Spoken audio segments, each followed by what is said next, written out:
መጽሐፍ ቅዱሳችንን ከፍታለን በሮሜ ምዕራፍ 13 ቁጥር 11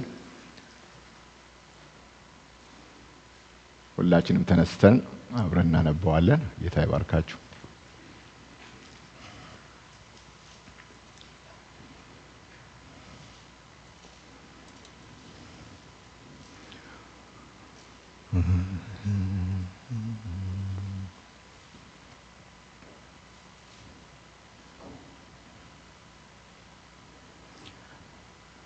አብረን እናነበው።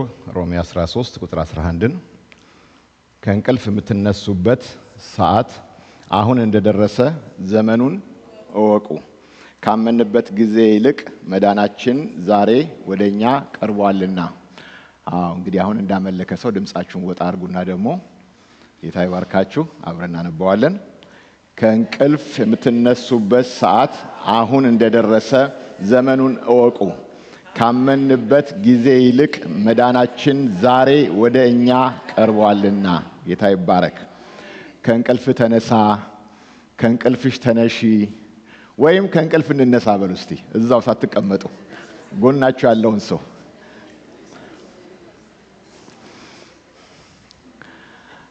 ጌታ ይባርካችሁ። መንፈስ ቅዱስ ዛሬ ተነሱ ነው የሚለን። ጌታ የተባረከ ይሁን። ከእንቅልፋችሁ ተነሱ። ሙሽሪት ተነሺ፣ የጌታ ሙሽራ ተነሺ፣ ከእንቅልፍሽ ተነሺ። ጊዜው ደረሰ፣ ሰዓቱ ደረሰ፣ ዘመኑ ደረሰ። እወቂ፣ ካመንበት ቀን ይልቅ መዳናችን ዛሬ ወደ ማን? ወደ እኛ ቀርቧልና። ጌታ የተባረከ ይሁን። እንጸልያለን። ጌታ ኢየሱስ ሆይ እናመሰግንሃለን። የተባረከ ተስፋችን ጌታ ሆይ ደጋግመህ በዚህ ጉባኤ ላይ ድምፅ እንዳመጣህልን የጌታችን የኢየሱስ ክርስቶስን በክብር መገለጥ እንድንናፍቅ የሚያረገን ጸጋ አለ። እንዳንተኛ የሚያረገን ጸጋ አለ። የሚቀሰቅሰን ጸጋ አለ። የሚያነቃን ጸጋ አለ። የሚያበረታታን ጸጋ አለ። ተስፋ አለ ይለናል። ተስፋ በሌለው ዓለም ውስጥ ሆነን ጌታ ሆይ ያውም የተባረከ ተስፋ የንጉሳችን የታላቁ አምላካችን የክብር ጌታ የኢየሱስ ክርስቶስን በክብር መገለጥ የምንናፍቅ ይመጣልኛል ብለን የምንጠባበቀው ጌታ። ዋው ሃሌሉያ! ክብር ላንተ ይሁን። ጌታ ሆይ ሰውን ብዙ ነገር ያጓጓዋል። ነገር ግን ጌታ ሆይ ከዚህ የሚበልጥ ጌታ ሆይ ለቤተ ክርስቲያን ለአንድ ለዳነ ነፍስ ጉጉት የለም። አይናችን ይከፈት፣ በኢየሱስ ስም ይከፈትልን። ማንን እንደምንጠብቅ ይግባን። ክርስቶስ እንደማይሞት ከእንግዲህ ወዲህ ተስፋችንም አይሞትም። ጌታ ሆይ ስምህ ይባረክ። ቃልህን ግለጥልን፣ በኢየሱስ ክርስቶስ ስም አሜን። ጌታ ይባርካችሁ። ቁጭ በሉ። ከእንቅልፍ የምትነሱበት ሰዓት እንደደረሰ ዘመኑን እወቁ ይላል። መቼም ይህንን ቃል መንፈስ ቅዱስ ወደ ልባችን ሲያመጣ ወይም ዛሬ እናንተም ስትሰሙት በጣም አስገራሚ ነገር እየመጣ እንዳለ ይገባናል። ጌታችን በቶሎ ይመጣል። ንጉሳችን በቶሎ ይመጣል። ምድር ሰማይን የፈጠረ ይሄ ትልቁ ጌታ ንጉስ የኛ ወዳጅ የሆነ ማለትም እኛ ሙሽሮቹ እሱ ደግሞ ሙሽራው የሆነልን በጣም የሚወደን ጌታ፣ እኛ ከምንናገረው በላይ ለኛ ፍቅር ያለው ጌታ በቶሎ ይመጣል። ጌታ የተባረከ ይሁን እና ይሄ ቃል በጣም እጅግ ተስፋ የሚያበራ ቃል ነው። ባለፈው ሳምንትም ስሰማው እንዴት ልቤ ደስ ይለው እንደነበር አስታውሳለሁ። ሳምንት ሙሉ ስደሰት ነው የቆየሁት። ደስታዬ ደግሞ ይጨምራል። አሁን ጌታ ስሙ የተባረከ ይሁን እና አሁን የምንኖርበት ዓለም በተለይ ስለ ቤተ ክርስቲያን ነው የምናወራው። ዓለሙ ያው በእንቅልፍ ላይ እንዳለ ይታወቃል። አሁን ንቅ የሚላት የራሱን አካል ቤተ ክርስቲያንን ነው እና አሁን ያለንበት ጊዜ በተለይ ቸርችም ውስጥም ሆኖ በከባድ መንፈሳዊ ዝለት ውስጥ ያለንበት ጊዜ ነው አሁን ያለንበትም ጊዜ ስቲል። ስለዚህ መንቃት ያስፈልገናል።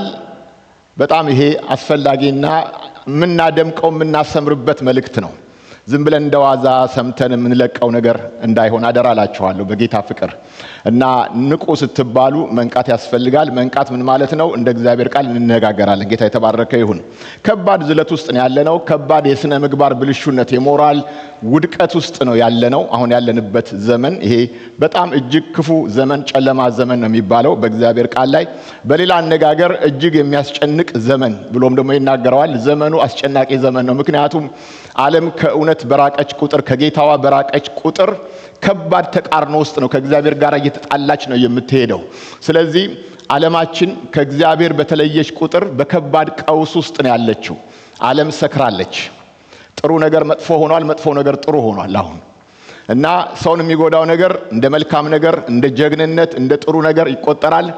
ሰውን የሚጠቅም ነገር ደግሞ እንደ ሞኝነት የሚታወቅበት ዘመን ቢኖር ከመቼውም ጊዜ በለጠ አሁን ያለንበት ጊዜ ነው። ሰው ጥበበኛ ሆኖ የደነቆረበት ጊዜ ቢኖር አሁን ያለንበት ዘመን ነው። እና ጌታ ኢየሱስ ክርስቶስ አሁን ምን ይፈልጋል ብላችሁ ብትጠይቁ ከቤተ ክርስቲያኑ ጌታ የሚናገረውን ነገር የሚሰማ ጆሮ። አያችሁ፣ እኔና እናንተ ጋር መንፈሳዊ ጆሮ አለ፣ ከስጋዊ ጆሮ የተለየ ጆሮ። መንፈሳዊ ደግሞ ዓይንም አለ፣ ከስጋዊ ዓይን የተለየ ዓይን አለን። ስለዚህም አሁን መንፈስ ለአብያተ ክርስቲያናት የሚለውን የመንፈስ ጆሮ ያለው ሁሉ ይስማ ነው። አሁን አያችሁ፣ መንቃት የመስማት አቅምን ይሰጠናል። ማለትም ሲዝኑን ለመዋጀት የመስማት አቅም ኢየሱስ ክርስቶስ ሲናገር የሚሰማውን ትውልዱን ይፈልጋል። ጌታ ስሙ የተባረከ ይሁን። ስለዚህ መንፈሳዊ መነቃቃት ማለት የሚሰማኝ ጥሩ ስሜት ማለት አይደለም። ከዛ ያለፈ ነገር ነው። ከስሜት ያለፈ ነገር ነው። ስሜት ዛሬ ሞቅ ብሎት ነገ ይበርደዋል። ነገር ግን መንፈሳዊ መነቃቃት ማለት ከእግዚአብሔር ጋር ሕያው የሆነ ግንኙነት ነው። ከሕያው አምላክ ጋር በሕይወት መገናኘት ነው። መነቃቃት ማለት ትርጉሙ ይሄ ነው። ወይም ደግሞ ለሚናገረው ጌታ መልስ መስጠት ማለት ነው። ወይም ደግሞ መንፈስ ቅዱስ ሊያነቃን መጥቷልና ከመንፈስ ቅዱስ ጋር መተባበር ነው። በዚህ ባለንበት ዘመን ከመንፈስ ቅዱስ ጋር ለመተባበር ትልቅ ውድቀት ነው ለቤተ ክርስቲያን። የጉብኝት ጊዜን አለማወቅ ከባድ ውድቀት ነው። ይህንን በተለይ ስለ ኢየሩሳሌም ስንሰማ ኢየሱስ ክርስቶስ ሊጎበኛት መጣ፣ እሷ ግን እምቢ አለች እና አንቺ ኢየሩሳሌም ነቢያትን የምትገይ እና ወደ አንቺ የተላኩትን የምትወግሪ ነሽ፣ ዶሮ ጫጭቶቿ እንደሚሰበስብ እኔ ልሰበስብሽ ስንት ጊዜ ፈለግኩኝ፣ አንቺ ግን እምቢ አልሽ አላት። ያ ለኢየሩሳሌም የተነገረ ትንቢት ነው። ለነሱ ደግሞ መጨረሻ ላይ እግዚአብሔር አምላክ ምሕረት እንዳለው እናውቃለን። ነገር ግን ዛሬ የኛ ጊዜ ነው። ዛሬ እኛ ችላ እንዳንል ወገኖቼ፣ የእግዚአብሔር ሰዎች ሆይ ዋጋ እየከፈልን ለመንፈሳዊ ነገራችን አንደኛ ቦታ እንድንሰጥ በጌታ ፍቅር እንናገራለን። መንፈሳዊ ነገር ትርፍ ስራ አይደለም። ሲመቻችሁ የምታረጉት ነገር አይደለም። በጣም ሲሪየስ ሆናችሁ የምትይዙት ነገር ነው። ጌታ ስሙ የተባረከ ይሁን። ህይወት ነው ከክርስቶስ ጋር ያለ ግንኙነት እና የግድ ካልጋዬ ላይ ወርጄ እንዴት ይመቸኛል፣ ጋቢ ለብሻለሁ እንዴት አውልቀዋለሁኝ፣ ጫማዬን አውልቄያለሁ እንዴት እንደሱ አይነት ምክንያቶች ወገኖቼ ለሚያጠቡ ይሄ ጊዜ አይመችም። አጠባለሁኝ በቃ ልጅ ስለማጠባ በቃ አልችልም የሚባልበት ሲዝን አይደለም። ሽሽታችን የክረምት ሽሽት አይደለም። ጭቃ ነው፣ መንገዱ አይመችም፣ ይበርዳል ምናምን እያልን አይደለም። በትጋት ነው የሚደረገው። ጌታ ስሙ የተባረከ ይሁን። እስቲ እተጋለሁ በሉ።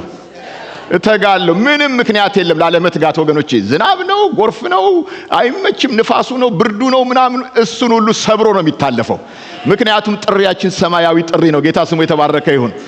አሜን አሜን ባካችሁ።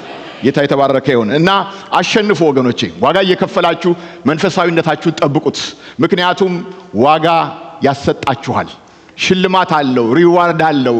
ጌታ በትጋት ለሚፈልጉት ዋጋ ይከፍላል።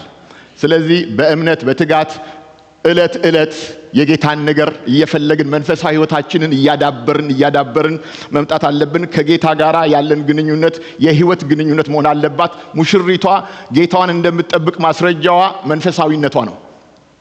ጌታ የተባረከ ይሁን እና መጨረሻውን ዘመን ስንመለከተው በሁለት አይነት ጎራ እንመለከተዋለን። ኤ እና ቢ ብትሉት እንደዚህ እና በኤ በኩል የምትመለከቱት የጨለማው ወይም የእባቡ ዘር የሚባል አለ። የእባቡ ዘር ማለት እንደምታውቁት እኛም ድሮ የእባብ ዘር ነበርን። በበደላችን በኃጢአታችን ሙታን የጨለማው ልጆች ተብለን ነበረ። በምህረት ነው እዚህ የመጣ ነው። ጌታ የተባረከ ይሁን። እስቲ ተምሬያለሁ በሉ። የጨለማው ዘር አይደለሁም በሉ። የእግዚአብሔር ዘር ሆኛለሁ በሉ። ጌታ ስሙ የተባረከ ይሁን። ሁላችን ይቅር የተባልን ሰዎች ነን። የእግዚአብሔር ጠላቶች የነበርን የፉኝት ዘሮች የነበርን የእግዚአብሔር በቃ ሁላችን ሐሳባችን፣ ድርጊታችን፣ ኑሯችን ሁሉ ከእግዚአብሔር ሐሳብ ጋር የማይስማማ ከፍጥረታችን ባይ ኔቸር የቁጣ ልጆች ነበርን ይላል እግዚአብሔር ቃል እና አሁንም ስቲል ንስሐ ያልገቡት ኢየሱስ ክርስቶስ የሌላቸው ሰዎች ስቲል ጨለማ ውስጥ ናቸው። የጨለማው ዘር ናቸው። የእባቡ ዘር ናቸው። የፉኝቱ ዘር ናቸው። አሁንም ወገኖቼ በእነሱ ላይ ዕዳ አለ። ኢየሱስ ከፍሎታል። ያንን ኢየሱስ ለመቀበል ፍቃደኛ ባለመሆናቸው ብቻ ምህረት ያልተቀበሉ ሰዎች ናቸው። እነሱ ያሉት በጨለማ ውስጥ ነው። በሌላ በኩል ደግሞ ስትመለከቱ ደግሞ የሚገርማችሁ ነገር ነው። ምን አለ መሰላችሁ? የብርሃን ልጆች አሉ። የሴቲቱ ዘር የሚባሉ የሴቷ ዘር ወይም የክርስቶስ ዘር፣ የእግዚአብሔር ዘሮች እኔና እናንተ ነን። በክርስቶስ ኢየሱስ ያመን እኔና እናንተ የብርሃን ዘሮች ሆነናል። መጽሐፍ ቅዱስ ስለ ጨለማው ዘር ሲናገር በመጨረሻው ዘመን የሚያስጨንቅ ዘመን እንደሚመጣ ይሄንን እወቁ። ሰዎች ራሳቸውን ይወዳሉ፣ ገንዘብ ይወዳሉ ይላል። በቃ እግዚአብሔርን በቃ ከእግዚአብሔር ይልቅ የራሳቸውን ደስታ የራሳቸውን ነገር የሚፈልጉ ናቸው ይላል። በቃ እነኚህ ሰዎች የአምልኮ መልክ አላቸው፣ ከእግዚአብሔር ጋር ምንም የመንፈስ ቅዱስ ግንኙነት የላቸውም እያለ ከእግዚአብሔር ጋር ኮኔክትድ ያልሆኑ ሰልፊሽ የሆኑ ለራሳቸው ነገር ብቻ በራሳቸው ነገር ብቻ ኮንሱምድ የሆኑ ትውልዶች አሉ። ምንም ፍቅር የማይገባቸው እርቅ የማይገባቸው እያለ መጽሐፍ ቅዱስ ይናገራል። ገንዘብ የሚወዱ እያለ ይናገራል። ይሄ የእፉኝት ዘር ነው። እዚህ ጋር ጨለማ ውስጥ ያለ ነገር ነው። ግን ደግሞ ወደ አዲሱ ዘመን ደግሞ ሲመጣ ደግሞ ወደኛ ወደ ሴቲቱ ዘር ደግሞ ሲመጣ ደግሞ መጽሐፍ ቅዱስ የእግዚአብሔር ክብር ወጥቶልሻል። አሜን አሜን። የእግዚአብሔር ብርሃን ወጥቶልሻል። ተነሽና አብሪ። ጌታ ስሙ የተባረከ ይሁን። ብርሃን የወጣልሽ ነሽ። ጨለማ አያሸንፍሽም። ካንቺ ጋር ያለው በጉ ነው። ብርሃንሽ እሱ ወጥቶልሻል። ማለትም እግዚአብሔር በከፍታ ላይ ያስቀመጣት፣ በተራራ ላይ ያስቀመጣት፣ ልትደበቅ የማይቻላት ለዓለም ሁሉ ምልክት ድንቅና ተአምር የሆነች ቤተ ክርስቲያን የምትባል ደግሞ አለች። ጌታ የተባረከ ይሁን። የእግዚአብሔር ጉብኝት ያገኛት እና መጽሐፍ ኢሳይያስ ላይ ሲናገር አሕዛብን ጨለማ ይላል፣ ምድሪቷን ድቅድቅ ጨለማ ይወርሳል። ታውቃላችሁ አሁን ጨለማው እንዴት እየበረታ እንደመጣ ለሁላችሁ ግልጽ ነው። እየበረታ ነው የሚመጣው። ወደ ውጪ ስትመለከቱ ጨለማው እየጨለመ ሞር እየጨለመ በጣም እንደው እዛ ጋር ብርሃን ይመጣል ብላችሁ ብትጠብቁ ስህተት ነው። እየጨለመ ሰዎች ሁሉ ጊዜ የምጣር መጀመሪያ ይላሉ። አሁን የምጣር መጨረሻ ነው። ሁሉ ጊዜ የምጣር መጨረሻ እንዴ! እናት እኮ ስታምጥ እኮ መጀመሪያ አላት፣ መጨረሻም እኮ አላት እኮ። አሁን ምጡ እየጨመረ ነው የመጣው። ፓንጉ እየጨመረ በቃ ሞር እየጨመረ መጀመሪያ አይደለም አሁን ያለው። ብዙ ሰባኪዎች ሲሰብኩ ሰምቻለሁ። የምጣር መጀመሪያ፣ ይሄን ስትሰሙ የምጣር መጀመሪያ ኖ፣ አሁን ያለነው የምጣር መጨረሻ ውስጥ ነው። ኢየሱስ ይመጣል፣ በቶሎ ይመጣል። ስለዚህ አሁን ላንቺ የእግዚአብሔር ክብር ወጥቶልሻል፣ የእግዚአብሔር ብርሃን ወጥቶልሻል። ተነሽና አብሪ። አሁን አንቺ ሻይን አድርጊ። አያችሁ፣ እዛ ጨለማው ላይ ድቅድቅ ጨለማው ላይ በከፍታ ያለሽ ከተማ ነሽ አንቺ። ልትሰወሪ በቃ አይቻልሽ። ስለዚህ ተነሽና አብሪ። ይሄ ወገኖቼ የሴቲቱ ዘር ወይም ደግሞ የክርስቶስ ዘር፣ የብርሃን ዘር፣ የእግዚአብሔር ዘር ቤተ ክርስቲያን። ጌታ ይመስገን። እስቲ እኔ ነኝ በሉ። ዋው እኛ ነን። ጌታ ስሙ የተባረከ ይሁን። አሁን ማን ነው ከእንቅልፍ የሚያነቃችሁ ብላችሁ ብትጠይቁ መንፈስ ቅዱስ ነው። እስቲ መንፈስ ቅዱስ ነው በሉ። ከእንቅልፍ የሚያነቃኝ መንፈስ ቅዱስ ነው። ሰው በራሱ ሻይን ሊያደርግ አይችልም። ሻይን ላርግ ብትሉም አይሆንም። ነገር ግን የሚገርማችሁ ነገር ነው፣ መንፈሱ ባንቺ ላይ ካረፈ ሻይን ማድረግ የማይቀር ነገር ነው። ጌታ የተባረከ ይሁን። ምን ይላሉ ሰዎች? ፊሊፕስ የጥሩ ዕቃ ስም፣ ለጥሩ ዕቃ ስም ማስታወቂያ አያስፈልገውም። ደስ ይበላችሁ። መንፈሱ ሲገባባችሁ በቃ ቤተ ክርስቲያን ግሎ ታረጋለች፣ ትታያለች። በቃ መደበቅ አይቻላትም። እንዴ በሷ ላይ ምንድነው ያለው ይባላል። በቃ ኢየሱስ አላ። ጌታ ስሙ የተባረከ ይሁን። እና መንፈስ ቅዱስ ያነቃናል። ይሄ የአባታችን የተስፋ ቃል ነው። አብ የሰጠው የተስፋ ቃል ነው። እግዚአብሔር ለቤተ ክርስቲያን እንድታበራ የተስፋ ቃል አላት። ማን ነው የሰጣት? እግዚአብሔር አባት። መንፈስ ቅዱስ በተለይም ኢዮኤል ላይ ስትመለከቱ በመጨረሻው ዘመን ይላል በስጋ ለባሽ ላይ ከመንፈሴ አፈሳለሁ። ይሄን ያለው እግዚአብሔር ነው። ጌታ ኢየሱስ ክርስቶስ አብ የሰጠው የተስፋ ቃል አለ። ይሄን እስክትቀበሉ በኢየሩሳሌም ቆዩ ተባሉ። እነኚህ ደቀ መዛሙርቶች መጸለይ ነበረባቸው። በላይኛው ክፍል ላይ ይጸልዩ ነበር። 10 ቀን ነው የጸለዩት። ቆዩ ተባሉት። 10 ቀን ነው። እዚህ ነን መንፈስን እንጠብቃለን እያሉ ጠበቁ። ጸለዩ። 10ኛው ቀን ላይ መንፈስ ቅዱስ ድንገት በሉ። መቼም እኔ ይታየኛል ድንገት የእግዚአብሔር ክብር እንደገና ያገኘናል። ቤተ ክርስቲያን ወገኖቼ አቅሟ ኃይሏ ሻይን አርግ የተባለችው በራሷ ኃይል አይደለም፣ በፕሮግራሟ አይደለም። መንፈስ ቅዱስን አግኝታ ነው። መንፈስ ቅዱስ ደግሞ ለማንም ለሚጠማ ሁሉ በነፃ ነው። there is no excuse። መንፈስ ቅዱስን ላለመሞላት በክርስቶስ ላመነ ለእግዚአብሔር ልጅ ምንም ምክንያት የለም። መጠማት ካለ መርካት አለ፣ መራብ ካለ መጥገብ አለ። ስለዚህ ቤተ ክርስቲያን የምትራብ ነች፣ ቤተ ክርስቲያን የምትጠማ ነች። ግድ የለም ቀስ ብዬ የሚባል ነገር የለም። ረሃብ መራብ ማለት መራብ ነው። መጠማት ማለት መጠማት ነው። በምን ያስታውቃል? ረሃባችንና ጥማታችን በትጋታችን ገብታችኋል? የእግዚአብሔርን አደባባይ በመፈለጋችን፣ የእግዚአብሔርን እልፍኝ በመፈለጋችን፣ ከእግዚአብሔር ጋር ንግግር በመፈለጋችን የእግዚአብሔር ጉዳይ የኛ ጉዳይ መሆኑን ይሄንን ቅድሚያ በህይወታችን ውስጥ እያደረግን ስንመጣ አስቀድማችሁ መንግስቱን ጽድቁን ፈልጉ። ያ አይነት መሻት በልባችሁ ውስጥ ማስቀደም የእግዚአብሔርን ነገር ቦታ አያችሁ። አንደኛው ነገር አንደኛ ሲሆን በህይወታችሁ መጠማታችሁ ያስታውቃል። ጌታ ደግሞ ለተጠሙት ደግሞ ይሰጣል። አያችሁ ደስ የሚላችሁ ነገር ጌታ ማን የተጠማው ማን ያልተጠማው ይሄን ለማወቅ ለጌታ ችግር የለበትም። አይዟችሁ እንኳን ተጠምታችኋል ልትጠሙ ስትፈልጉ ራሱ ገና ስታስቡ ጌታ ሐጌ ላይ ካሁን ሰዓት ጀምሮ ባርካችኋለሁ አለ። በቃ እኔን ለመፈለግ ልክ ስትወስኑ ያን ጊዜ እኔ ባርካችኋለሁ። ጌታ ወገኖቼ የውስጣችን የልባችንን መሻት ገና ስናስብ አንተን አለች ስትሉ ጌታ በዛ ሰዓት ምን ይላል መሰላችሁ? ዜና ላይ እግዚአብሔር ይላሉ ልባቸው እሱን የሚሉትን ሁሉ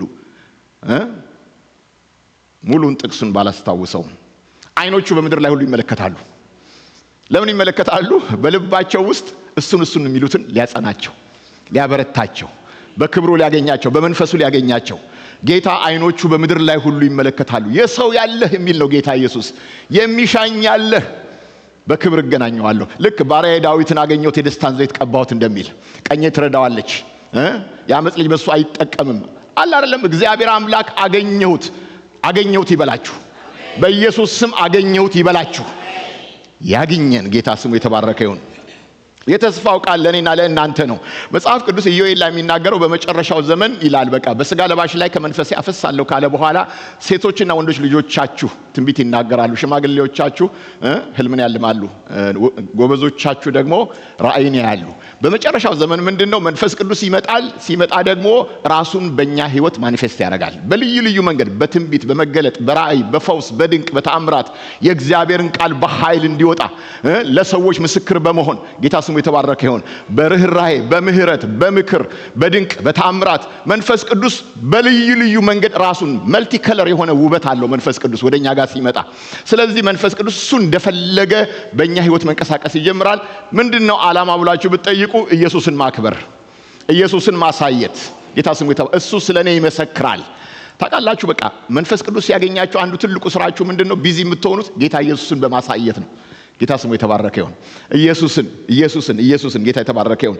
ይሄንን ነው ልክ ጴጥሮስ በዛ ዘመን ሲፈልጉ ሲጠሙ በሐዋርያት ሥራ ምዕራፍ 2 ላይ መንፈሱ በድንገት መጣ ይላል እና ያን ተቀምጠው የነበሩበትን ቤት ሞላው። እስቲ ሞላው በሉ። በቃ በእያንዳንዳቸው ላይ መንፈስ ቅዱስ በቃ ተቀመጠባቸው። እንደ እሳት ልሳን የሆኑ ልሳኖች ታዩአቸው ይላል። በቃ መንፈስ እንደሰጣቸው በልዩ ልዩ ቋንቋ መናገር ጀመሩ። በቃ ማመስገን ማምለክ ጀመሩ። ማን እንደሰጣቸው? መንፈስ ቅዱስ እንደሰጣቸው። ይሄ የሆነው ልክ ጴጥሮስ ሲናገር ጌታ እግዚአብሔር አስቀድሞ የሰጠው የተስፋ ቃል ነው። በኢዮኤል ምዕራፍ 2 ላይ ኢዮኤልን ጠቅሶ ነው የሰበከላቸው። ጌታ ስሙ የተባረከ ይሁን እና ምን እላችኋለሁኝ፣ አበረታታችኋለሁኝ። ያ ጊዜ ያ ሲዝን ዛሬም የኛ ሲዝን ነው። ጌታ የተባረከ ይሁን። ያ መንፈስ ቅዱስ ልክ አሁን ያዕቆብ ላይ እንደሚናገር ፊተኛው ዝናብ እንደዘነበ ሁሉ ኋለኛው ዝናብ ደግሞ አለ። ቤተ ክርስቲያን በክብር በመንፈስ ቅዱስ ኃይል እንደተገለጠች ሁሉ ታሪኳም የሚያልቀው የጸጋ ዘመን የሚያልቀው በክብር ነው። የእግዚአብሔር መንፈስ ወገኖች አይተን እንደማናቀው በእኛም ዘመን አሁን ይመጣል። ጌታ ስሙ የተባረከ ይሁን። የእግዚአብሔር ክብር በልዩ መንገድ እግዚአብሔር ወገኖቼ በልዩ መንፈስ ወገኖቼ እኛን ያነሳናል። ጌታ ስሙ የተባረከ ይሁን እና ሁሌ እላችኋለሁኝ ምን ነክቶት ነው የሚባልበት ሲዝን ይመጣል። አሁን በቅርብ ጊዜ ውስጥ ታዩታላችሁ። እግዚአብሔር ህዝቡን ይነካል። ይሄ በስውር የሚመገብ ህዝብ በአደባባይ ወጥቶ ኢየሱስ ጌታ ነው ይላል። ወገኖቼ መንፈሱ ከመጣ በቃ እኮ በአጥንቴ ውስጥ ነደደ ይላል ኤርምያስ ሲናገር። ዝም ልል ብፈልግ እንኳን አልቻልኩም። ለምንድን? አጥንቴ ውስጥ የሚነድ ነገር አለ። ገባችሁ? ልክ አሁን ዳዊት ነፍሴ ሆይ እግዚአብሔርን ባርኪ፣ አጥንቶችም የተቀደሰ ስሙን። አጥንትም ይናገራል። አያችሁ፣ እግዚአብሔር ሲነካችሁ አፋችሁ ብቻ አይደለም፣ ምላሳችሁ ብቻ አይደለም፣ በልባችሁ ውስጥ በውስጣችሁም የሚነድ ነገር አለ። ጌታ የተባረከ ይሁን። ዝም በሉ ብትባሉ አንተ ዝም በል። ጌታ የተባረከ ይሁን። ዝም የሚላችሁ ዝም ይበል። ጌታ የተባረከ ይሁን። ማንን ነው የምንታዘዘው? አሁን ሰማይ ነክቶኝ ነው አሁን ሰው ዝም ያደርገኛል እንዴ? ጌታ ስሙ የተባረከ ይሁን እና ዝም ማለት አይቻልም። በቃ በፍቅር የተነካ ሰው በቃ አሁን የሚወደውን ነገር በሄደበት ቦታ ሁሉ ያወራዋል። ጌታ የተባረከ ይሁን። ስለዚህ የአብ የተስፋ ቃል ተፈጸመ። ጌታ ይመስገን። መንፈስ ቅዱስ ሲመጣ ሕያው ያደርገናል። እስቲ ሕያው ያደርገኛል በሉ። ሕያው ያደርግ። በቃ ይሄ ህዝብ ሕያው ይሆናል። የሞተ ነገራችን ሁሉ ይነሳል። የደከመ ነገራችን ይበረታል። የወደቀ ነገራችን ይነሳል። ወገኖቼ አበቃለት የተባለው ሰው ሁሉ ወገኖቼ የእንደገና አምላክ እንደገና ልዩ አድርጎ ያስነሳዋል። ጌታ ስሙ የተባረከ ይሁን። እግዚአብሔር አምላክ ወገኖቼ ሲመጣ ደካማውን ብርቱ ይሆናል። የመጨረሻ ደካማ ነኝ የሚለው ሰው ሁሉ ይበረታል። አበርትተኸኛል እበረታለሁ። ጌታ ስሙ የተባረከ ይሁን። መጽሐፍ ቅዱስ ሕዝቅኤል ላይ ልዩ ቃል አለ። በቃ በመንፈስ ወሰደኝ ይላል ሕዝቅኤል። ወደ ሸለቆ ውስጥ ወሰደኝ እና እግዚአብሔር ሲወስደው ሕዝቅኤልን የሚያኖረው ቦታ ነው። ታውቃላችሁ አሁን እግዚአብሔር አንዳንዴ ሲወስዳችሁ የምትኖሩበት ቦታ ነው። እኔ አሁን ትዝ ይለኛል ጌታ ተነስተህ ሂድ አለኝ ወደ ዊንዘር ከቶሮንቶ ስወጣ ማለት ነው። ለትንሽ ጊዜ ብሎ ጌታ ተናገረኝ። ለትንሽ ጊዜ ብዬ ነው የወጣሁት። ጉባኤንም ስሰናበት ሁሉ ደህና ሆኑ፣ ለትንሽ ጊዜ ለአጭር ጊዜ ነው። በጣም አታምኑኝም፣ አጭር ጊዜ ደርሼ አገልግዬ የምመለስ ነው የመሰለኝ እና ጌታ ሲናገረኝ በቃ ወጣሁ ለትንሽ ጊዜ ብዬ። አኖረኝ 7 ዓመት። በጣም ይገርም ነው። በቃ እኔ እዛ 7 ዓመት ቆይ ብባል እሺ ምል አይመስለኝም። እንደ ሰው ሳስበው እግዚአብሔር ግን ካለ ልባችንም ያሸንፋል። በቃ እግዚአብሔር ላሳየን ነገር ያየነውን ነገር እንድንወደው ያደርጋል። ባለፈው ብያቸዋለሁ እኔ ስብከት አልወድም። በጣም ይቅርታ አድርጉልኝ። ስብከት አልወድም። ቄስ መሆንም አልወድም ነበር ድሮ። የእነሱን እጅ መሳለምም አልወድም። ስብከትም አልወድም። ቄስ የሚባል ነገር አልወድም። መጽሐፍ ቅዱስንም አንብቤው አላውቅም። ግን የሚገርማችሁ ነገር ግን ትዝ ይለኛል ጌታ ብርህን እፍ አልኩበት አይኖችን ከፈትኩ ብሎ ሲጠራኝ እፍ መባሉ ብሩን በ3 ወር ውስጥ ነው ገንዘብ ያለቀው። 3 ወር ባልሞላች ጊዜ ውስጥ ሁሉ ነገር ብን ብሏል። ከዛ በኋላ ሞለሽ ተኪ እናቴ ማለትም ጀምሬያለሁ። በሬን ዘግቼ ማልቀስም ጀምሬያለሁ። ተስፋ ቆርጫለሁ። ጌታ አሁን ሲናገረኝ አሁን ተስፋ አለ ሲለኝ እንደገና ባንተ አፍ እናገራለሁ ሲል አልገባኝም። ምንድን ባንተ አፍ እናገራለሁ ማለትም አልገባኝም። ሰማሁኝ ሁሉ ነገር። ታገለግለኛለህ ሲለኝ አሁን ጓደኛዬ ታድለህ አለኝ። ከፕሮግራም በኋላ ምን እለዋለሁኝ? በቃ አንተ የእግዚአብሔር አገልጋይ ነህ አለኝ። ምን ቄስ ልሆን ነው ያልኩት። ጌታ ምስክር የመጨረሻ ከማልፈልገው ነገር አንዱ ቄስ መሆን ነው። ቄስ መሆን አልኩኝ። ግን የሚገርማችሁ ጥሪው ሰማያዊ ጥሪ ነው። በቃ ጌታ በፍቅር አቀለጠኝ። ከዚህ የተሻለ ምንም ነገር እንደሌለም ገባኝ። ጌታ ስሙ የተባረከ ይሁን። አሁን ወገኖቼ ተገድጄ ተጠምዝዤ አይደለም፣ ደስ እያለኝ ነው 30 ዓመቴን የረገጥኳት። እግዚአብሔር ስሙ የተባረከ ይሁን። ምንም ሪግሬት የሌለው ቅር ማይለው ጌታ የተባረከ ይሁን። ተባረኩ። ቅር ማይል ማትጸጸቱበት በህይወቴ ዘመን ሁሉ በቃ የምኮራበት ነገር ቢኖር ይህንን ጥሪ ተቀብዬ እሺ ብዬ ከጌታ ጋር መሆኔ ነው። ጌታ ስሙ የተባረከ ይሁን። ስለዚህ አሁን ሕዝቅኤልን እግዚአብሔር ወሰደው ይላል እና ከወሰደው በኋላ አኖረኝ ነው የሚለው። የደረቀ አጥንት ያለበት ቦታ ላይ አኖረኝ። ማኖር ማለት ጎብኝቶ አስጎብኝቶ በመንፈስ አልመለሰውም። እዛው ነው ያስቀመጠውና ከዛ ያነጋግረው ጀመር። የሰው ልጅ እነኛ አጥንቶች በህይወት ይኖራሉ ወይ ብሎ ሲጠይቀው ጌታ ሆይ አንተ ታውቃለህ አለ። በል እንግዲህ ለእነኛ አጥንቶች ትንቢት ተናገር አለው። አሁን ለአጥንቶቹ እናንተ አጥንቶች የእግዚአብሔርን ቃል ስሙ ማለት ጀመረ። የሚሰብከው ምኑን ነው? የደረቀ አጥንት፣ የተበታተነ አጥንት፣ ተስፋ የለኝም ያለ አጥንት፣ አለቀልኝ ያለ አጥንት። ታውቃላችሁ አጥንቱ ራሱ እጅግ ደርቋል ነው የሚለው እግዚአብሔር ቃል። ታውቃላችሁ ሰው ታሞ ጸልያችሁ እንዲፈወስ እግዚአብሔር ሆይ አምናለሁ ትላላችሁ። የታመመ ሰው ይፈወሳል። የሞተ ሰው ምናልባትም ለሞተ ሰው ጸልያችሁ ከሆነ ይነሳል ብለን እናምናለን። ገና ትኩስ ሬሳ ነው፣ ነፍሱ ርቃ አልሄደችም። ነገር ግን የደረቀ አጥንት ያለበት ቦታ ሄዳችሁ ብትንትን ያለ አጥንት ጭንቅላት ራሱ እስከል ብቻ ነው። እዛ ጋር ነው አጥንቶች፣ እዚህ ጋር ነው፣ እዛ ጋር ብትንትናችሁ ይወጣም። ምንም የህይወት ሽታ የሌለበት ቦታ ትንቢት ተናገር። ጌታ አንተ ታውቃለህ። ግን ታዞ መቼም አንድ የነብይ አንድ ማንነቱ ምንድነው? እግዚአብሔርን ያምናል። ገብታችኋል? በቃ እግዚአብሔር ቢያረጋውም ባያረጋውም ታውቃላችሁ እኛ አሁን ለሰዎች ስንጸልይ ቢፈወሱም ባይፈወሱም ፈዋሹ እግዚአብሔር ነው፣ እኛ አይደለንም። ስለዚህ እንጸልያለን ዝም ብለን። ጌታ የተባረከ ይሁን። እንደዚህ የእግዚአብሔር ሰዎች ተናገሩ ሲባሉ ይናገራሉ። ተናገረ እሱም።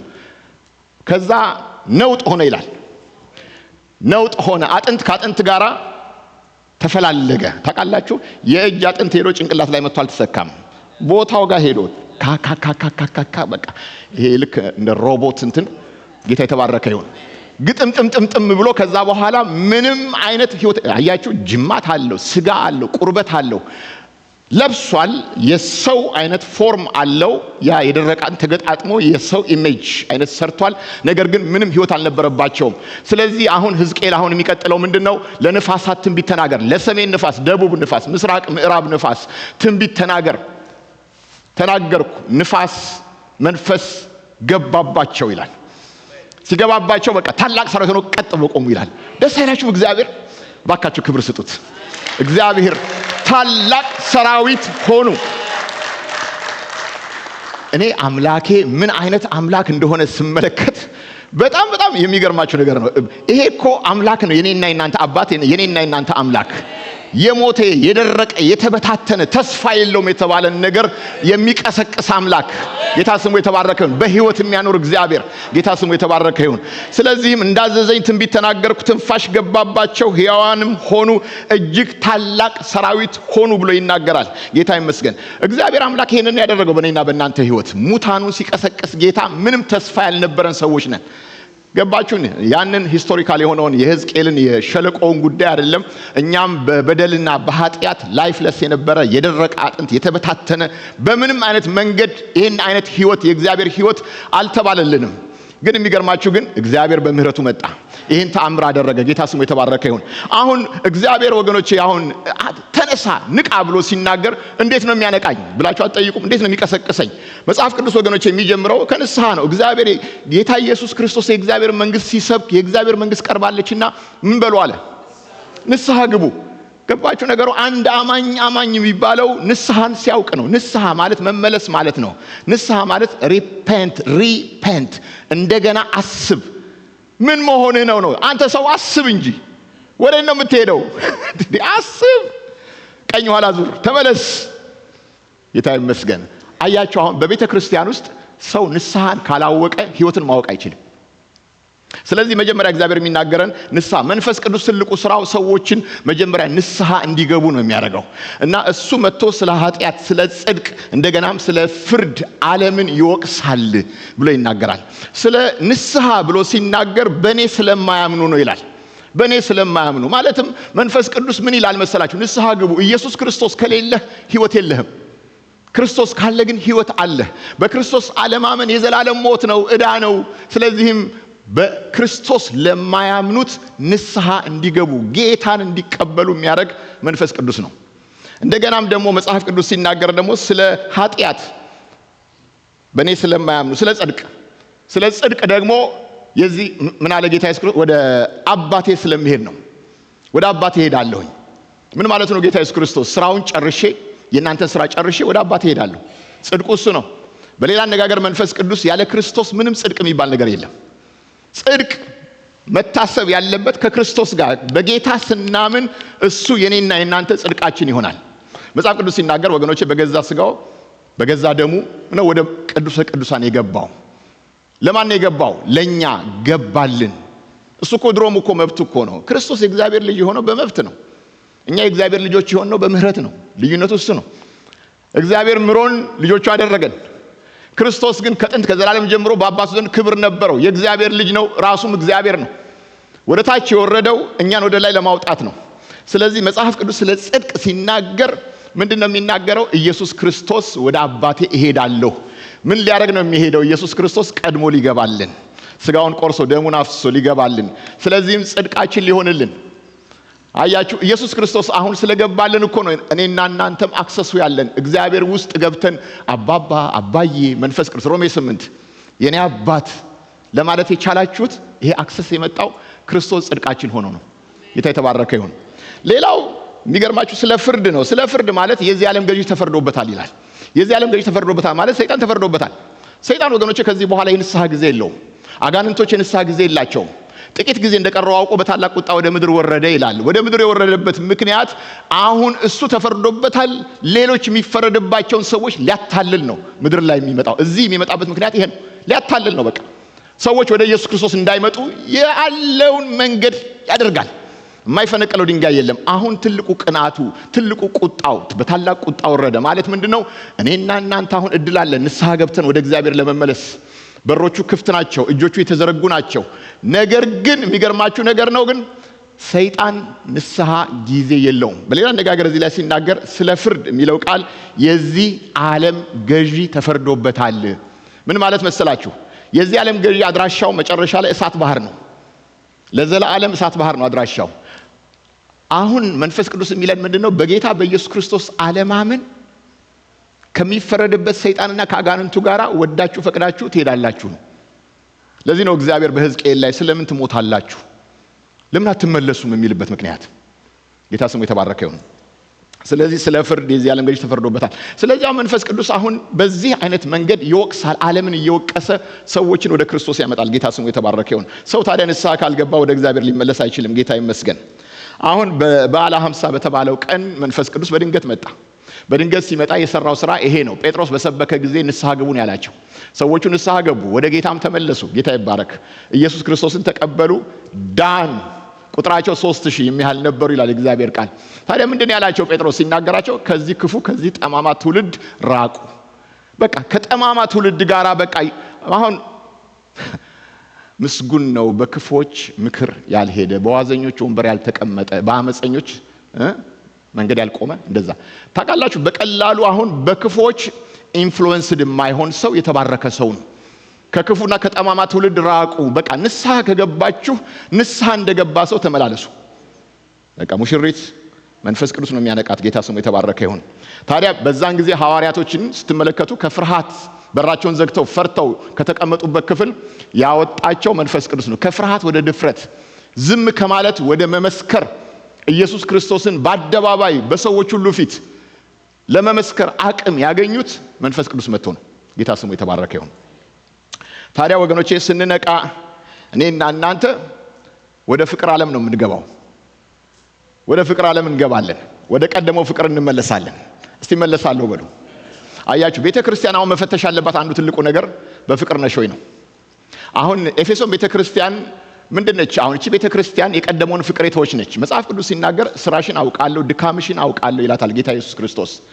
እና ትዕግስትሽንም አውቀዋለሁ ይላታል። እቺ ቤተክርስቲያን ለጌታ የምትደክም ቤተክርስቲያን ነች። ትልልቅ አገልጋዮች ያገለገሏት እነ ዮሐንስ፣ እነ ጳውሎስ፣ እነ ጢሞቴዎስ በዛች ቤተክርስቲያን ውስጥ ጥሩ ጥሩ አስተማሪዎች ኮትኩተዋቸዋል። እቺ ቤተክርስቲያን አሁን ለጌታ የምትደክም፣ የምታገለግል፣ የምታመልክ፣ እንደውም በጣም የሚገርማችሁ ነገር ሐዋርያ ያልሆኑትን ሰዎች ሐዋርያ እንዳልሆኑ እንኳን መርምረሽ አውቀሻል ማለት ዲሰርን የምታደርግ ነች። የእግዚአብሔር የሆነውን ካልሆነው የመለየት አቅም ሁሉ አላት። ይሄ የእግዚአብሔር ነው የእግዚአብሔር አይደለም ለማለት ትችላለች። ግን የሚገርመው ግን ምንድነው ያጣችው ነገር ብላችሁ ብትጠይቁ ፍቅር የላትም። ፍቅር ሳይኖረን ማገልገል እንችላለን? አዎ ይቻላል። ማምለክ እችላለሁ? አዎ። መስበክ እችላለሁ? አዎ። መመስከር እችላለሁ? አዎ። ብዙ መንፈሳዊ ሩጫ ውስጥ ልገባ እችላለሁ? አዎ። ልታገስ እችላለሁ? አዎ። ወገኖች ያለ ፍቅር ማገልገል ይቻላል? አዎ። ማን? ኤፌሶን። ስለዚህ ምንድነው ንቂ ማለት ወገኖች መንቃት። በተለይም እኔ አንድ የምወደው ቃል አለ በእግዚአብሔር ቃል ላይ የቆመ የሚመስለው እንዳይወድቅ ይጠንቀቅ የሚለው ቃል። መንፈሳዊ ምርመራን አለማድረግ፣ በህይወታችን ውስጥ ራሳችንን ቼክ አለማድረግ ትልቅ ወገኖቼ ውድቀት እንደሆነ በመንፈሳዊ ዓለም ውስጥ። ምክንያቱም የቆመን ነው የሚመስለን። ታውቃላችሁ ሰው ጌታን ሳይቀበልም እንኳን ኢየሱስ የሚያስፈልገው የማይመስለው ብዙ ሰው አለ ውጪ። ድኛለሁ የሚል ምን ጎሎኛል የሚል። እኛ ጭራሽ ኢየሱስን ተቀብለን አሁንም ያለ ፍቅር ቸርች ገብቶ መውጣት ይቻላል? ይቻላል። ስለዚህ እቺ ቤተክርስቲያን አላት። ለምሳሌ ሰርዴስን ስትመለከቱ ሕያው እንደመሆንሽ ስም አለሽ ነገር ግን ሞተሽማል ይላታል። ስም ያላት ቸርች ነች። የክርስቶስ ቤተክርስቲያን ነው የምትባለው። ሕያው ነች። ክርስቶስ ሕያው ስለሆነ በሱ ስም ስለምትጠራ ሕያው ነች። ነገር ግን ጌታ በሚያየው ነበልባል አይኖቹ ግን የሞተች ነች ይላል የእግዚአብሔር ቃል። ስለዚህ ወገኖች አሁን መንቃት ያለብን ይሄ ነው። የጠቢብ አይን በራሱ ላይ ነው። እኔ አሁን ስለሌላው እኔ አያገባኝም፣ ስለ ራሴ ነው የምመለከተው። አሁን ተራዬ ስለሆነ እሰብካለሁ እንጂ በዚህ ነገር ውስጥ ስለመሆኔ ራሴን መመልከት አለብኝ። ጌታ ሲመጣ ወገኖቼ እንዳላፍር ማለት ነው። ጌታ ሲመጣ ከሚወሰዱት ለመሆን በቀደም አንድ በጣም የታወቀ ፕሮፌት ሲያስተምር ሰማሁት። በጣም በጣም በጣም በጣም ምን አለ መሰላችሁ? መነጠቅ በቅርብ ጊዜ ነው አለ። ራፕቸር በቅርብ ጊዜ ነው አለ። ግን ከራፕቸሩ በፊት ግን ፌክ ራፕቸር አለ አለ። ሰይጣን ብዙ ሰዎችን ይሰውራቸዋል። ስለዚህ ፌክ ራፕቸር አለ። ይሄ ሰው አይነጠቅም ማለት ነው። ሪል ራፕቸር እየጠበቀ ነው። አያችሁ፣ ራፕቸሩ ሲመጣ በድንገት ቀርቼ ከሆነ እነኛ ፌክ ናቸው ሊል ነው። ከዚህ ራስን ከማታለል እግዚአብሔር ይጠብቃችሁ። ራፕቸር ከመጣ ነው። ጌታ ስሙ የተባረከ ይሁን። ስለዚህ አሁን ፌክ ራፕቸር፣ ስውር ራፕቸር በቃ ጌታ ወሰደ ነው። ጌታ የተባረከ ይሁን። ስለዚህ መነጠቅ አለባችሁ ወገኖቼ። ማንም ለዛ ወገኖ ከዛ መቅረት እግዚአብሔር ይጠብቀን። ጌታ ስሙ የተባረከ ይሁን። በፍጹም ወገኖቼ የሰው ልጅ አይቶት የማያውቀው መከራ ከዛ በኋላ ይመጣል። ጊዜው እንኳን አጭር የሆነው ስለ ጌታ ነው። ግን የሚገርማችሁ 2 ቢሊዮን ህዝብ በትንሹ የሚያልቅበት አይነት የመከራ ዘመን ነው። ታይቶ የማይታወቅ ዘመን ነው። ለዛ ዘመን ወገኖቼ እግዚአብሔር ከዛ ያውጣችሁ። ከመንፈሳዊ መሰልቸት፣ ከመንፈሳዊ መታከት፣ ከመንፈሳዊ ስንፍና እግዚአብሔር ይፍታችሁ። ለራሳችሁ ነው የምትተጉት፣ ለማንም ብላችሁ አይደለም። ትጋት የከበረ ሀብት ነው። ትጋት ለራስ ሀብት ነው። ስለዚህ መትጋት ያስፈልጋል። በቃ አልኳችሁ። ክረምት ነው አትበሉ። አሁን እንኳን ዛሬ ፀሐይ ሆኗል። አሁን ፀሐዩ በዛ እንዳትሉ፣ ነፋሱ ነፈስ፣ ቶሎ እንወጣለን። ጌታ ይመስገን። እና ቀደም አይዟችሁ እንወጣለን። ስለዚህ ጌታ የተባረከ ይሁን። እና ምን ትመለከታላችሁ መሰላችሁ? አሁን ስለ መንቃት ስታስቡ የተሰበረ ልብ አትርሱት። ይሄ ጠንካራ ልብ፣ ደንዳና ልብ፣ አመፀኛ ልብ፣ እንቢተኛ ልብ፣ ምክንያታዊ ልብ አትሁኑ። በቃ እግዚአብሔር በከፍታ የሚኖር እግዚአብሔር ነው። እንደገናም ደግሞ ዝቅ ብሎ የሚወርድ ነው። ደግሞ ወደዛ ወደ ትሁት መንፈስ ወደ ተሰበረ አይኖቼ ይመለከታሉ። ገብቷችኋል? የልብ ግትርነት እግዚአብሔር እንዳይጠጋን፣ ትዕቢት ወገኖች እግዚአብሔር የሚጸየፈው ነገር ነው። እኔ እግዚአብሔር ብዙ ነገር ጠልቷል። ትዕቢተኛ ጋር ግን ይጋጫል። እግዚአብሔር በቃ ትዕቢተኛውን ይቃወመዋል ነው የሚለው መጽሐፍ ቅዱስ። ታውቃላችሁ ብዙ ነገር እግዚአብሔር ተጸይፌዋለሁ የሚል ነገር አለ። በቃ ይሄን ማየት አልፈልግም፣ ይሄን ተጸይፌዋለሁ፣ አዝኛለሁ የሚለው ነገር አለው መንፈስ ቅዱስ። ነገር ግን እቃወመዋለሁ የሚለው ነገር ደግሞ አለው። ያ ጠንካራ ልብ፣ እልህኛ ልብ፣ ትዕቢተኛ ልብ። ገብቷችኋል ነገሩን ምላችሁ? ከእግዚአብሔር ለሚመጣው ነገር ሁሉ ልብን አልማዝ ማድረግ፣ ጠንካራ ማድረግ፣ አለመስማት፣ እሺ አለ ማለት ያ ወገኖቼ ያስቀራል። ስለዚህ ቶሎ ብለን ራሳችንን ማዋረድ አለብን። ጌታ ስሙ የተባረከ ይሁን። እና የመጽሐፍ ቅዱሳችን ምሳሌ አንድ በጣም ጌታ የባረከው ሰው አለ፣ ኢዮስያስ የሚባል የእግዚአብሔር ሰው። ይሄ ኢዮስያስ የሚባል የእግዚአብሔር ሰው እሱ በነበረበት ዘመን እግዚአብሔርን ማምለክ በጣም ስንፍና የሆነበት ዘመን ነበረ ያ ዘመን። እና ከሱ በፊትም የነበሩት 2 አባቶቹም ራሳቸው ልክ አሁን ኢዮስያስ እንደነበረበት ሲዝን መንፈሳዊነትን በጣም ወደ ጎን የጣሉና ለራሳቸው ለስጋቸው ደስታ የኖሩ በቃ እንደዚህ አይነት ነገስታቶች ነበሩ። እሱም የነበረበት ገና በወጣትነቱ የነገሰው የሚገርማችሁ ነገር ቶሎ ብሎ ግን ወደ እግዚአብሔር ነገር አልነቃም። በኋላ ግን እግዚአብሔር አምላክ ሊራራለት ሲፈልግ ምን እንደሆነ ታውቃላችሁ? በቃ እነኚህ ካህናቶቹ ውስጥ ያለውን ግምጃ ቤቱን ሲበረብሩ በቃ የእግዚአብሔር ቃል ብዙ ዕቃ ተከምሮበት አቧራ ለብሶ አገኙት ይላል። ያንን የሕጉን ቃል አወጡ፣ አቧራውን አራገፉና ከፍቶ ሲያነቡት የእግዚአብሔር ቃል ነው። አሁን ይሄ ህዝብ ከእግዚአብሔር ቃል የተለየ ህዝብ ነው። ቃል አያውቅም፣ ከእግዚአብሔር ቃል ጋር ምንም ህብረት የለውም። እና ያንን ቃል ይዘው ወደ ንጉሱ ጋር ሄዱ። የእግዚአብሔር ቃል ተገኘ አሉት። እስቲ ክፈቱና አንቡልኝ አላቸው። ከፍተው ማንበብ ጀመሩ። ቃሉን ሲሰማ ልቡ ተነካ። መጽሐፍ ቅዱስ ሲናገር ልብሱን ቀደደ ይላል። በቃ ልብሱን ቀደደ፣ በእግዚአብሔር ፊት አለቀሰ፣ ተዋረደ፣ ንስሐ ገባ። ለካ አባቶቼም አያቶቼም በዚህ በእግዚአብሔር መንገድ ባለመሄዳቸው ይሄንን ቃል በመተዋቸው ነው ለካ የወደቁት። ታውቃላችሁ መንፈሳዊ ድንዛዜ፣ መንፈሳዊ ሞት የመጣብን ለካ ለዚህ ነው፣ ከእግዚአብሔር ቃል ጋር ስለተፋታን ነው። ስለዚህም አሁን ራሱም ንስሐ ከገባ በኋላ ህዝቡም የእግዚአብሔርን ቃል እንዲሰማ አደረገ። ህዝቡንም ወደ እግዚአብሔር መለሰ። ያ ማለት ወገኖቼ የተዋረደ ልብ ማለት ይሄ ጠንካራ ያልሆነ ልብ ታውቃላችሁ። በቃ አቧራን አራግፎ ዝም ብሎ ሼልፍ ላይ ቢያስቀምጠውስ? ገብቷችኋል? ለዛ ቃል መልስ ሰጠ፣ እሱም ተፈወሰ፣ ትውልዱንም ፈወሰ። ጌታ የተባረከ ይሁን። ስለዚህ ወገኖቼ እውነተኛ ጉብኝት ሲመጣላችሁ በምን ታውቃላችሁ? ልባችሁ ለእግዚአብሔር ቃል ለስላሳ ይሆናል። የእግዚአብሔርን ቃል መስማት ትፈልጋላችሁ፣ ትጠሙታላችሁ። ጌታ ስሙ የተባረከ ይሁን። አያችሁ፣ ይሄ ነው መጽሐፍ ቅዱስ ሲናገራችሁ እናንተ ጨው ናችሁ ይላል መጽሐፍ ቅዱስ። የዓለም ጨው ናችሁ፣ የዓለም ብርሃን ናችሁ ያለ ማቴዎስ 5 ላይ ይናገራል። ምንድነው አሁን የጨውና ብርሃን ማለት? ሰው ወገኖቼ እውነተኛ ንስሐ ሲገባ ለትውልድ ምልክት፣ ድንቅ፣ ተአምር መሆን ይጀምራል። አያችሁ፣ ክርስትና በእኛው ጀምሮ እኛ ውስጥ የሚሞት ነገር አይደለም፣ ከኛም የሚወጣ ነው። መጽሐፍ ቅዱስ ሕይወት እንዲሆንልሽና እንዲበዛልሽ ነው የመጣሁት ይላል። ሕይወት እንዲሆንና እንዲበዛ ማለትም በእኛ ውስጥ የገባው ዘር በእኛው ውስጥ የሚያልቅ ዘር አይደለም፣ ለሌሎች የሚተርፍ ነው። ጌታ የተባረከ ይሁን። ስለዚህ አሁን ጌታ የዓለም ብርሃን ናችሁ የምድር ጨው ናችሁ ብሎ ሲናገር መልካሙን ስራችሁን አይተው የሰማይ አባታችሁ እንዲከበር ምን እንዲሆን? መልካሙን ስራችሁን አይተው ምን እንዲሆን? የሰማይ አባት እንዲከበር ብርሃናችሁ በሰዎች ሁሉ ፊት ይብራ። ታውቃላችሁ አሁን ሻይን አድርጊ። ቅድም ብያችኋለሁ መግቢያችን ላይ ስትመለከቱ በቃ የእግዚአብሔር ክብር ባንቺ ላይ ወጥቷል፣ የእግዚአብሔር ብርሃን ባንቺ ላይ ወጣ፣ ተነሽና አብሪ። አሁን ይሄ ምድር ጨለማና ድቅድቅ ጨለማ ነው። ነገር ግን ባንቺ ላይ የእግዚአብሔር ብርሃን የእግዚአብሔር ክብር ወጥቷል፣ ሊደበቅ የማይችል። አሁን አንቺን ጨውና ብርሃን የሚያደርግሽ የእግዚአብሔር ክብር ወደ አንቺ ጋር መጥቷል። ስለዚህ ይሄ ምንድነው ዓላማው? እግዚአብሔር አምላክ እኛን ከዳነ በኋላ ኤፌሶን 2:10 ላይ እንደሚናገር መልካሙን ስራ ለማድረግ የሚቀናውን ሕዝብ ገንዘቡ ሊያደርግ እግዚአብሔር ወደደ። አሁን ቲቶ ላይ የምትመለከቱት ይሄ ነው። ለመልካም ነገር ቀናተኛ የሆነ መልካም ነገርን ማድረግ፣ በዛ መልካም ነገር ደግሞ እግዚአብሔር እንዲከብር የሚፈልግ ጌታ ይመስገን። ባለፈው ስለ አገልጋዮች ስንማር አገልጋይ የሚያገለግልበት ምክንያት ለማገልገል ስለሚችል ብቻ አይደለም፣ እግዚአብሔርን ለማክበር ነው። ገብታችኋል ነገሩ? አንዳንዴ ስናገለግል ለራሳችን ክብር ነው የሚሆንብን ሳናቀው፣ ወይም ደግሞ ሰዎች እንዲያዩን እናደርጋለን፣ ለሾም ይሆንብናል። አንዳንዴ ሳናቀው ደግሞ ለጥቅም ይሆናል ማገልገል። ግን ይሄ አይደለም። የማገልገል ራሱ ምክንያቱ ክርስቶስ እንዲከብር ነው። በቃ እሱና እሱ ብቻ።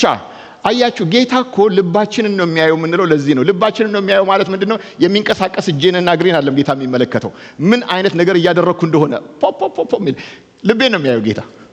ከዚህ ከሚሰራው እጄ ጋር አብሮ ልቤንም ያየዋል። ይሄን የምታደርገው ለምንድን ነው? ለኔ ነው ወይ ነው የሚለኝ። ገብታችኋል? ለጌታ ነው። የምታገለግሉት ማንን ነው? ጌታ ክርስቶስን ነው። ማንን ታገለግሉታላችሁ? ጌታ ክርስቶስን ነው የምታገለግሉት። ስለዚህ ዋጋ እንዳላችሁ አውቃችሁ ነው የምታገለግሉት። ስለዚህ መጽሐፍ ቅዱስ ጨው ናችሁ ብርሃን ናችሁ ብሎ ይናገራል። መልካሙን ስራችሁን አይተው ንቂ። አንቺ ቤተ ክርስቲያን ለጌታ ንቂ፣ ጌታን ደስ ለማሰኘት ንቂ። ጌታ ይመስገን። ታዲያ ይሄ ሲሆን ለነፍሳት የሚራብ ልብን እግዚአብሔር ይሰጠናል። የነቃች ቤተ ክርስቲያን ነፍሳት ላይ ረሃብ አላት። ሰዎች እንዲድኑ ትፈልጋለች። ጌታ ስሙ የተባረከ ይሁን። ሐዋርያው ጳውሎስ ምን እንዳለ ታውቃላችሁ? አልዋሽም አለ። አልዋሽም። ምንድነው የማይዋሸው?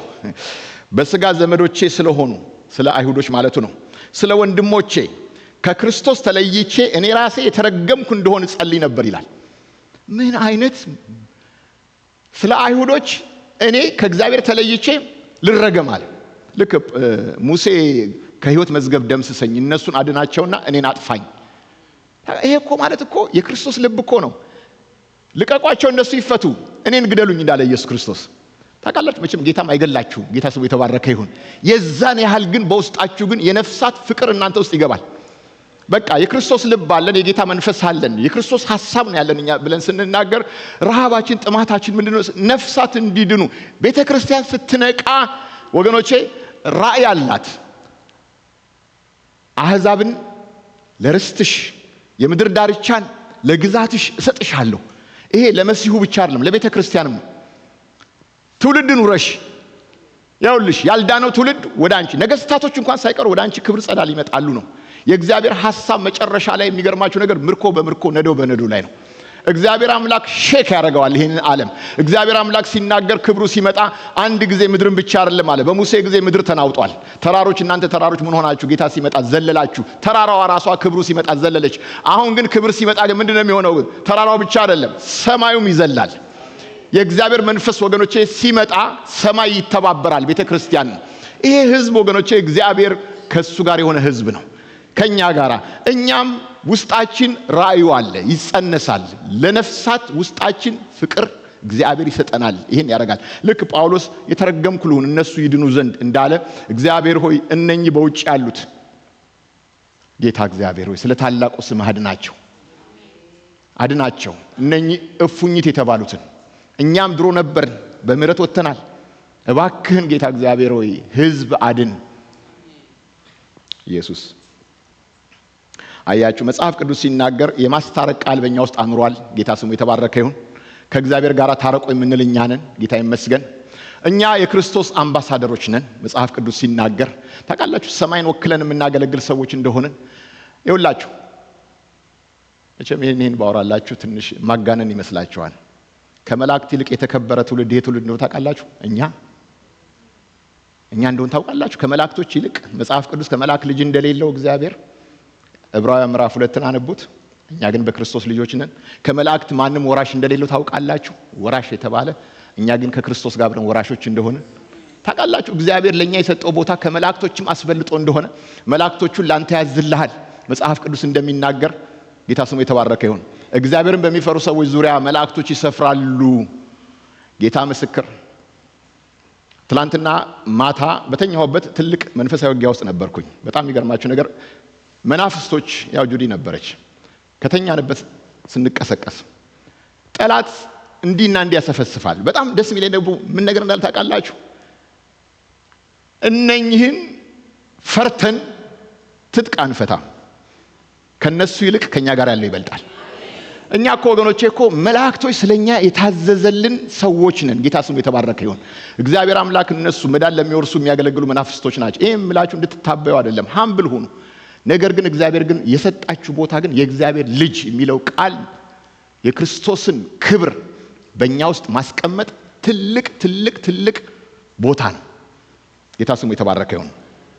ስለዚህ እኛ አምባሳደሮች ነን፣ የክርስቶስ መልእክተኞች ነን። ጌታ ይመስገን።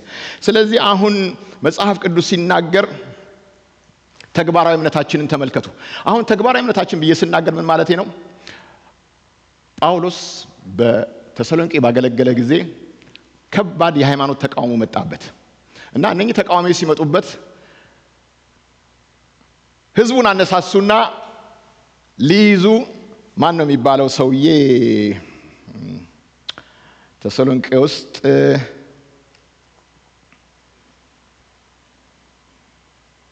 ኢያሶን ስሙን እንዳረሳው ኤፌሶን ከሚለው ጋር እያሰብኩ ነበር የመጣሁት።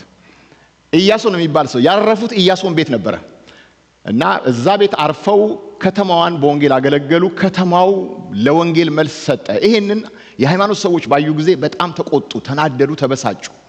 ስለዚህ እነ ጳውሎስን ለመያዝ እዛ ድረስ መጡ፣ ኢያሶን ቤት። ጳውሎስንና በርናባስን አላገኟቸውም እዛ ቦታ ላይ እንዳሰቡት። ግን ማንን ያዙ? ኢያሶንን ይዘው ወደ ምኩራብ ወሰዱ እያንገላቱ። ይሄ ሰውዬ ይሄንን ምድር ያናወጡትን ሰዎች ተቀብሎ አስተናግዷቸዋል።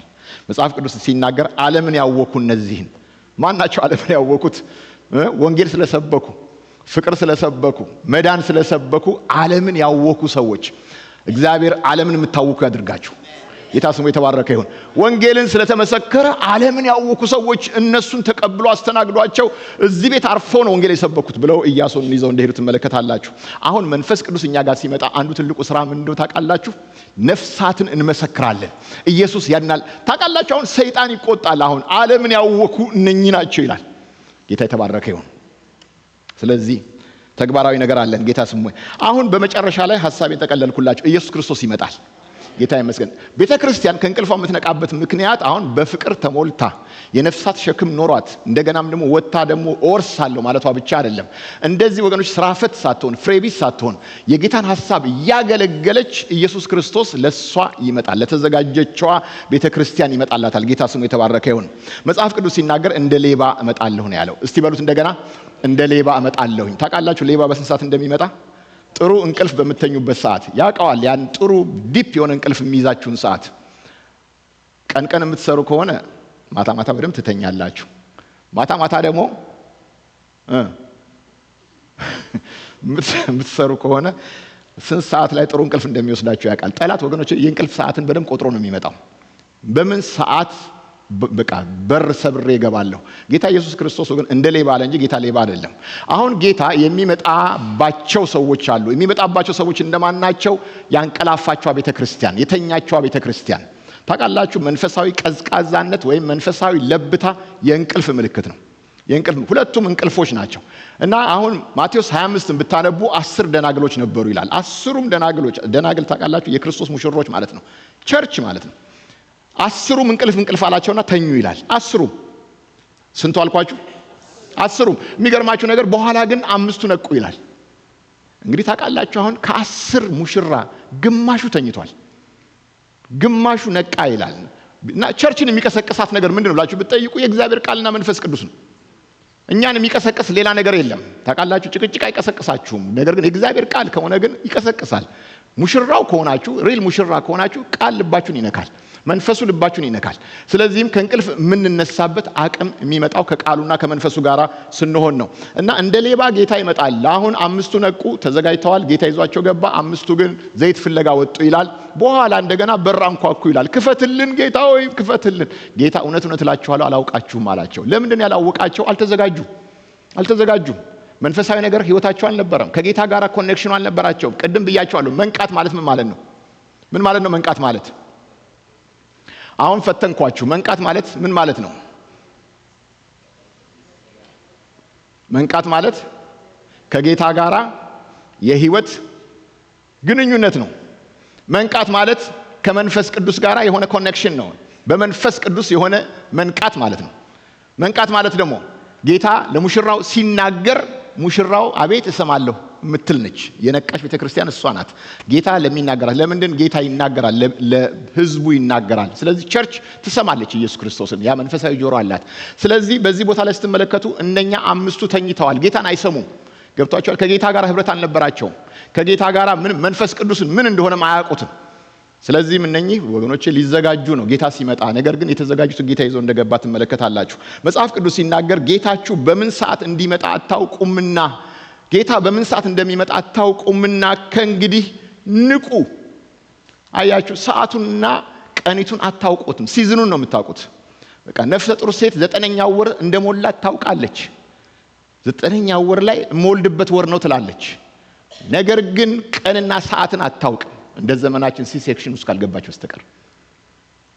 ስለዚህ አሁን አምጠን የምንወልደው ነገር ሁሉ ምጥ በድንገት ነው የሚመጣው። ስለዚህ ጌታ የሚናገረው ይሄንን ነው። እና መጽሐፍ ቅዱስ ስለዚህ እናንተ ደግሞ ተዘጋጅታችሁ ኑሩ፣ የሰው ልጅ በማታስቡበት ሰዓት ይመጣልና ካለ በኋላ ሲተጉ የሚያገኛቸው እነሱ የተባረኩ ናቸው ይላል።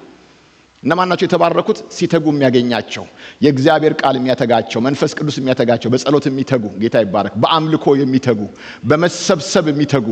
ገባችሁ? ቀኑ እያለቀ አይታችኋል። አብልጣችሁ አድርጉ ነው። መሰብሰባችሁን አትተው። ለምንድን?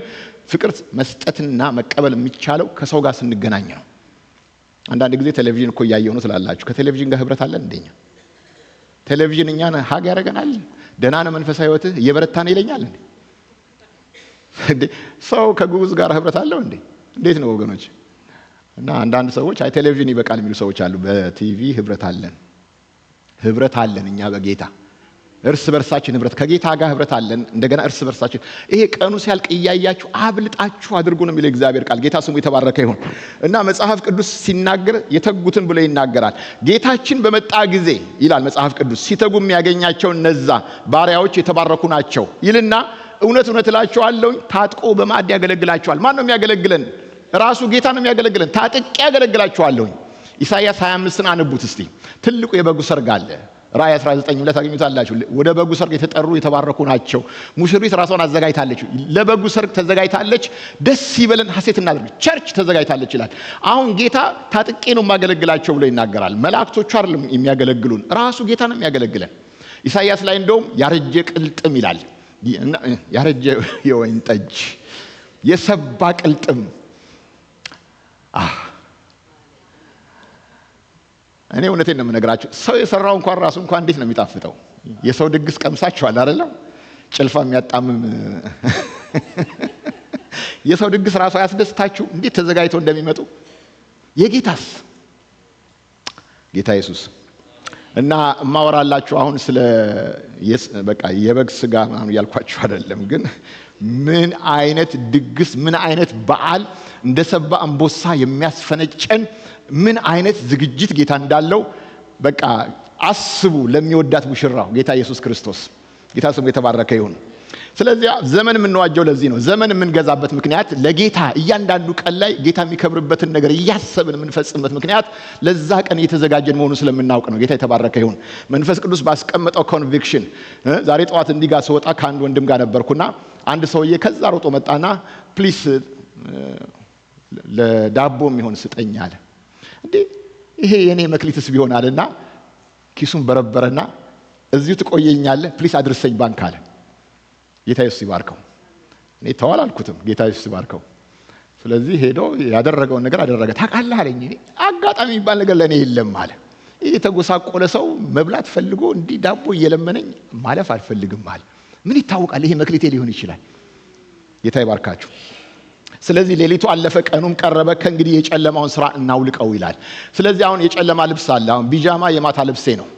የማታ ልብስን ለብሼ እዚህ አልመጣም። ይሄ ቦታ የቀን ልብስ ነው የሚያስፈልገው። ስለዚህ አሁን ሌሊቱ አለፈ፣ ቀኑ መጣ። ስለዚህ ቀን ሲመጣ ቢጃማ አይለበስም። ከእንቅልፍ ተነሱ፣ ልብሳችሁን ቀይሩ። ማን ነው የሚለበሰው? ክርስቶስ። ገብታችኋል ነገሩ? ጌታ ክርስቶስን ልበሱት፣ ምኞቱን እንዲፈጽም ለስጋ ታስቡ ይላል። ኢየሱስ ክርስቶስን ልበሱትና ክርስቶስን ሻይን አድርጉ። በቃ ባለቀ ጊዜ አሁን የጨለማ ልብስ አይለበስም። አሁን በቃ ያን አውልቁና ጣሉ። ጌታ ሆይ ተባረክ። ስለዚህ እግዚአብሔርን ከልብ እናመሰግናለን። ጌታ ኢየሱስ ስሙ ይባረክ። ሐሳቤን ጨርሻለሁ። አንድ ደቂቃ ነገር ልበላችሁና መልእክቴ ልጨርስ። የኖህ ዘመን ከባድ ዘመን ነበር። አሁን እንዳለው አይነት ዘመን ነው። ኖህ የነበረበት ዘመን ማለት የሥጋ ለባሽ አካሄድ የተበላሸበት ዘመን ነበር። እግዚአብሔር አምላክ ሰውን በመፍጠሩ የተጸጸተበት ጊዜ ነበር። የሰው ልጅ አካሄድ ተበላሽቷል ይላል። ስለዚህ የሥጋ ለባሽ ፍጻሜ ቀርቧል አለው። ኖህ በእግዚአብሔር ፊት ሞገስን አገኘ ይላል እግዚአብሔር ቃል። ስለዚህ ለኖህ እግዚአብሔር አምላክ ያናግረው ጀመረ። አሁን የሥጋ ለባሽ ፍጻሜ ስለመጣ እችን ምድር በውሃ አጠፋታለሁ። ስለዚህ አንተም ካንተም ጋር ላሉትም ምን አዘጋጅ አለው? ከጎፈር እንጨት መርከብ አዘጋጅ። አሁን ይሄ 3 ስታዲየም የሚያክል መርከብ ለመስራት ኖህ የፈጀበት ጊዜ ከ100 ዓመት ይበልጣል። የሚገርማችሁ ኖህ እኔና ቤተሰቤን ብቻ አላለም። ሰው ሁሉ እንዲድን የጽድቅ ወንጌል ይሰብክ ነበር። ሰዎች ንስሐ ግቡ፣ የጥፋት ጊዜ መጥቷል። ሰዎች ያላግጡ ነበር። ሰዎች ልክ ጴጥሮስ ላይ እንደምታነቡት ያላግጣሉ፣ ያሾፋሉ። ታውቃላችሁ እነኛ ሞከርስ የሚባሉት ምንድናቸው? በቃ ምኑ ነው የዓለም ፍጻሜ? ምኑ ነው ደግሞ በቃ የዘመን ፍጻሜ? አትቀልድ። የጥፋት ውሃ? የምን ጥፋት ውሃ? ምክንያቱም ዝናብ አይታወቅም ያን ጊዜ፣ ምድሪቷ በጠል ትረሰርሳለች። ስለዚህ የምን ጎርፍ ነው? የምን ዝናብ ነው? ሆኖም አያውቅም። ዝም በል ነበር። ማንም ሰሚ አልነበረውም። የሚገርመው ኖህ ሰምታችኋል፣ 8 ሰዎች ከራሱ ጋር የዳኑት። ሌላ ሰው ማንም፣ እሱና ቤተሰቡ ናቸው ያመኑት። ታውቃላችሁ አንዳንዴ እውነት ስትናገሩ አባቴ ሙት ትላላችሁ አይደል? አንድ ሰውዬ ትንቢት ያወራል። ሁሉ ትንቢት ይናገራል። ሰዎች አላምንም አሉት። ለምንድን ነው ሲመረመር ከራሱ ነው የሚያወራው። ገብታችኋል? ያው ትንቢትን መናገር ፈልጉ ይላል። ይፈልጋል፣ ይራባል፣ ይጠማል፣ ግን ከራሱ ነው የሚያወራው። እና እግዚአብሔር ባርካቸዋል ይላል። እግዚአብሔር ይላል። ብቻ ሰው ሁሉ በቃ አሁን ሰለቸውና አይሰማም። አንድ ቀን ግን በእርግጥ ተነካና የሥራው ጌታ እግዚአብሔር እንደዚህ ይላል ብሎ ሲናገር ሰው ሁሉ አሁንም እንዲህ አባቴ ይሙት አለ። አሁን እውነቴን ነው። አባቴ ይሙት። ዛሬ እውነቴን ነው የምናገረው። ኖህ ከልቡ እንደሚናገር ሰው ሁሉ አላመነውም። አባቴ ይሙት እያለ ግን ቤተሰቦቹ ግን አምነውታል። እነሱና እሱ ዳኑ፣ መርከብ ውስጥ ገቡ። እኛ መርከባችን ክርስቶስ ነው። ገብቷቸዋል? ያ የጥፋት ጊዜ ሲመጣ ማምለጫችን ልክ እንደ ኖህ ዘመን ነው። የጥፋት ዘመን ማለት ይበሉ ነበር፣ ይጠጡ ነበር፣ ያገቡ ነበር፣ ይጋቡ ነበር። አሁን መብላት፣ መጠጣት፣ ማግባት፣ መጋባት ትክክል አይደለም እያለ አይደለም እግዚአብሔር። መንፈሳዊ ነገር ጥለው ጋብቻ ውስጥ ነበሩ። ይበላሉ፣ ይጠጣሉ። ማለት ይሄን ላይፍ ሩቲኑን ያደርጉታል። ነገር ግን የእግዚአብሔርን ነገር ግን ጥለውታል። የኖህ ዘመን እንደሱ ነው። እግዚአብሔር አልተፈለገም። እግዚአብሔር ደግሞ ያንን ዓለም ፈረደበት ይላል። በጥፋት ውሃ ተገናኘው። ማን ተረፈ? ኖህ። ወገኖቼ መንፈሳዊ ነገር ርካሽ አይደለም፣ ውድ ነው። አጥብቃችሁ ያዙት። እንደውም አሁን አብልጣችሁ አጥብቃችሁ ያዙ። ከእንቅልፋችሁ ንቁ። ጌታ ሆይ እናመሰግናለን፣ እንጸልያለን።